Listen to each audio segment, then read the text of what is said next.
Hola, bienvenidos a este video sobre las primeras mediciones con un osciloscopio. Hoy explicaremos qué es este instrumento y cómo ajustar sus principales controles, como el control vertical, el control horizontal y el control de disparo. Además, hablaremos de los conceptos de voltios por división y milisegundos por división. A su vez, dentro de este video también se explicará lo que es un generador de funciones y su importancia en las mediciones. Primeramente, ¿qué es un osciloscopio? Un osciloscopio es un instrumento electrónico de medición que permite visualizar señales eléctricas en función del tiempo. Muestra una representación gráfica donde el eje vertical indica el voltaje y el eje horizontal representa el tiempo. Esto permite analizar el comportamiento de las señales, medir su amplitud, su frecuencia y la forma de onda, así como identificar posibles fallos en circuitos electrónicos. Seguidamente tenemos el generador de funciones. El generador de funciones es un dispositivo que produce señales eléctricas de diversas formas, como ondas sinusoidales, cuadradas, triangulares e impulsos. Estas señales se pueden utilizar para probar circuitos electrónicos y verificar su respuesta ante distintos estímulos, siendo una herramienta esencial para el análisis y diagnóstico en el diseño y la reparación de equipos electrónicos. Antes de empezar con las mediciones, es importante saber cómo está constituido un osciloscopio. Un osciloscopio está constituido por lo que son 4 canales. Primero tenemos el canal 1, que está representado por el color amarillo, el 2 por azul, el 3 por rojo y el 4 por verde. Nosotros por conveniencia estamos utilizando el canal 2, por lo tanto ustedes pueden ver esta línea en azul. ¿Por qué tenemos esa línea de azul y específicamente no están midiendo nada? Como la punta de medición aún no la hemos colocado en algún sitio, esta no tiene valores para representar, por lo tanto se puede ver esa línea fija. Otro aspecto muy importante es que si nosotros ponemos atención a la pantalla del osciloscopio, podemos ver que hay una línea punteada que forma cuadrículas. Por ejemplo, aquí está de forma horizontal y aquí está de forma vertical. ¿A qué hace referencia esto? A la escala que se tenga. Por ejemplo, cada cuadrito de forma horizontal representa un intervalo específico de tiempo. ¿Cómo podemos saber qué intervalo de tiempo específico es? Dentro de la pantalla está este apartado que dice horizontal y podemos ver que hay un valor que dice 200 ns entre div. Esto quiere decir 200 nanosegundos por división, lo cual significa que dentro de cada cuadrito de forma horizontal hay 200 nanosegundos. Por ejemplo, vamos a observar que esta línea punteada es con una mayor intensidad, por lo cual representa 0 segundos, y al pasar a un recuadro siguiente es 200 nanosegundos, luego 400 nanosegundos, 600 nanosegundos, 800 nanosegundos, hasta llegar a 1000 nanosegundos, lo que es igual a un microsegundo. Y de forma vertical pasa exactamente lo mismo, pero no se representa aquí donde dice horizontal, sino se representa justamente en el canal que tengamos. Por ejemplo, aquí en la esquina podemos ver que dice canal 2, que es el cual está conectado. Aún no hemos conectado la punta,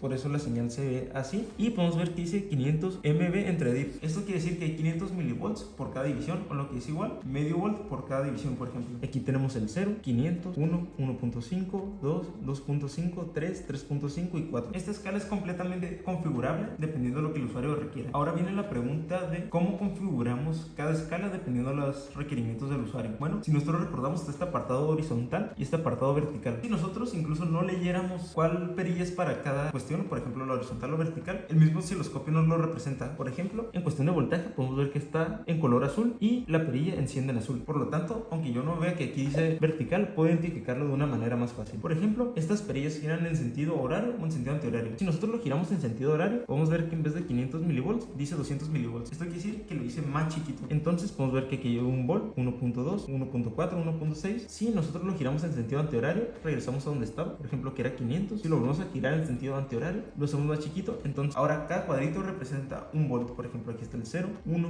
2, 3, y así nos podemos ir sucesivamente. Ahora en vez de 1, quiero que valga 2, va a ir incrementando 2 en 2, 5, 10 y así sucesivamente. Lo mismo pasa con el eje horizontal. En el eje horizontal, si nosotros recordamos, tenemos lo que son 200 nanosegundos. Bueno, si nosotros lo giramos en sentido horario, podemos ver que de 200 pasa a 100 nanosegundos, por lo tanto la escala se hace un poco más chica, pero también lo podemos girar en sentido antihorario y va aumentando según lo que se requiera. Una vez que ya hayamos definido estos conceptos básicos, podemos iniciar con lo que es la medición. Pero antes que nada, es muy importante corroborar que la punta esté funcionando correctamente. ¿Cómo podemos asegurarnos de eso? Bueno, todos los osciloscopios cuentan con la prueba de punta. Por ejemplo, este se encuentra aquí que dice ProbeCam, y si pueden observar, esto nos está diciendo, bueno, aquí está, esta terminal significa la Tierra, y nos dice que nos va a dar una señal cuadrada a 2.5 volts. Entonces, para corroborar que la punta esté correcta, tenemos la punta de medición. Esta punta representa el voltaje y esta representa la Tierra. Entonces, lo único que tenemos que hacer es conectarla. Al conectarla, podemos ver que la señal se está oscilando, quizás asemejando a una onda cuadrada, pero no lo podemos ver correctamente. ¿Esto a qué se debe? Si nosotros recordamos, ahorita estamos jugando con las escalas, por lo tanto, es muy probable que la escala esté mal y no nos deje ver la onda como nosotros quisiéramos. Para solucionar este inconveniente, lo único que se tiene que realizar es el ajustamiento de escala. Si podemos observar, la escala está a 5 volts por división en el eje vertical. Y recordando, el osciloscopio nos decía que el voltaje que iba a emitir era de 2.5 volts. Por lo tanto, sería recomendable bajar un nivel a escala para poder observar esta variación de voltaje con una mayor claridad. Entonces lo único que tenemos que hacer es girar la perilla en sentido horario. Ahora vale 2 volts por división por lo tanto se puede ver con un poco mayor de claridad este voltaje. Ahora para el eje horizontal lo único que tenemos que hacer es achatar la onda para poder verla con una mayor claridad. Entonces para achatarla lo único que tenemos que hacer es girar la escala del componente vertical en sentido antihorario. Entonces giramos y podemos ver cómo la señal poco a poco se están comprimiendo hasta verlo con una mayor claridad. Voy a cambiar la escala de 2 volts a 1 para poder ver que el voltaje está llegando entre 2 y 3 volts. Recordemos que el osciloscopio nos decía que esta señal iba a tener 2.5 volts. Ahora tenemos un generador de funciones. Un generador de funciones, tal y como su nombre lo dice, es el encargado de generar distintos tipos de forma de onda, ya que cada tipo de onda tiene características que lo vuelven únicas. Primero que nada, la onda sinusoidal. La onda sinusoidal se puede ajustar lo que es la frecuencia o el periodo según sea el caso, y también se puede ajustar si nos queremos que trabaje con AC o DC. ¿Cómo es esto? Bueno, si nosotros damos clic aquí en amplitud, podemos ver que nos va a entregar 100 milivolts pico pico con un offset de 0. Pero si nosotros hacemos clic otra vez en el mismo botón, podemos ver que esto se desplaza y ya nos dice low level y high level. Al haber un intercambio en los valores de voltaje, esto quiere decir que nos está dando corriente alterna. Seguidamente tenemos a la onda cuadrada. Haciendo referencia al video de los tipos de forma de onda, podemos recordar que dentro de las ondas cuadradas existen dos tipos, las rectangulares y las cuadradas perfectas. ¿Cómo sabemos diferenciar cada una de estas? Bueno, recapitulando, las formas de onda cuadrada son esos tipos de forma de onda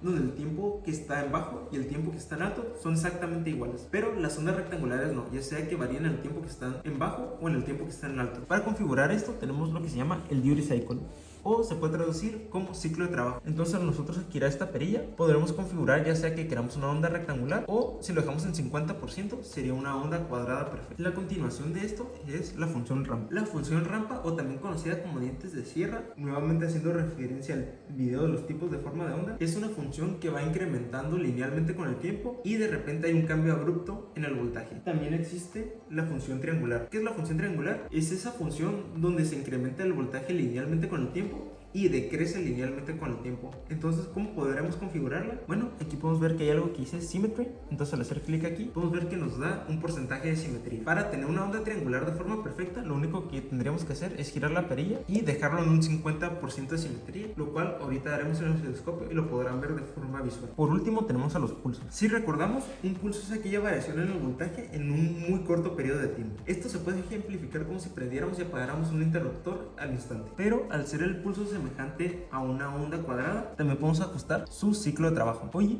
también podemos ajustar su tiempo de edge, que quiere decir qué tanto tiempo esté subiendo la función linealmente. Ahora que ya sabemos lo que es un osciloscopio y un generador de funciones, lo único que tenemos que hacer es conectar la punta de voltaje con la punta de salida del generador de funciones. Entonces los ganchitos, lo único que tenemos que hacer es conectarlos, y ambas tierras de la misma forma conectarlos. Entonces aquí está mi generador de funciones. Por ejemplo, vamos a empezar con lo que es una onda sinusoidal. Yo voy a modificarlo para que la frecuencia sea de 60 Hz y con una amplitud de 1 volt pico pico. Entonces, para poder verlo en la señal del osciloscopio, lo único que tenemos que hacer es hacer clic en este botón que dice Output, y podemos ver que nuestra señal empieza a oscilar asemejando a una onda sinusoidal, pero no lo podemos ver de la forma correcta, porque recordando, tenemos que ajustar las escalas. Entonces lo único que vamos a hacer es achatar la onda, y podemos ver que nuestra señal sinusoidal se está representando correctamente. Recordemos que hay un volt de pico pico, entonces hay un volt de aquí a acá, y podemos observar que se está oscilando. Entonces si nosotros aumentamos la frecuencia, podemos ver cómo esta se va comprimiendo, y si reducimos la frecuencia,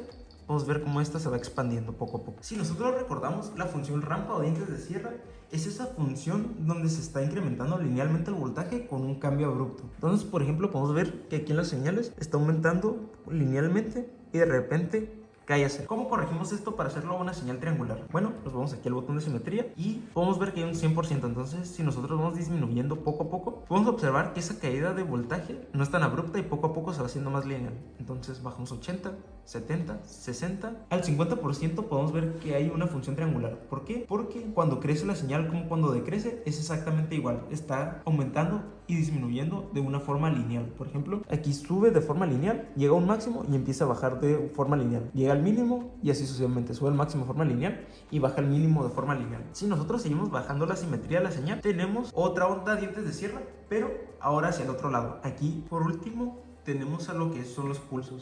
Pero antes que nada, permítanme bajar lo que es la frecuencia. Recordemos que la frecuencia es el número de veces que se repite algo en un segundo. Entonces, al dejarlo en un hertz, esto quiere decir que se va a repetir una vez por segundo. Entonces nos vamos a lo que son pulsos y podemos observar que cada segundo hay un pequeñito levantamiento de la señal. ¿Por qué? Recordemos que un pulso es un cambio repentino en el voltaje por un muy corto periodo de tiempo. Al igual que la forma cuadrada, nosotros podemos trabajar el ciclo de trabajo, que es qué tanto quiere que se abra. Por ejemplo, si nosotros vamos aumentando, podemos ver que ahora la señal es un poco más abierta. Pero dentro de los pulsos también hay algo conocido como el tren de impulsos. ¿Qué es el tren de impulsos? Son muchos pulsos en un determinado tiempo, lo que es lo mismo que frecuencia. Entonces, si nosotros aumentamos la frecuencia, vamos a observar que cada vez hay más pulsos dentro de nuestra señal. Y como les dije, aquí estamos modificando el ciclo de trabajo, por lo cual podemos ver que poco a poco se van expandiendo esos cambios de voltaje. Entonces, si nosotros lo disminuimos, ahí podemos ver cómo es un pulso. Entonces, ese pulso es el cambio repentino en el voltaje.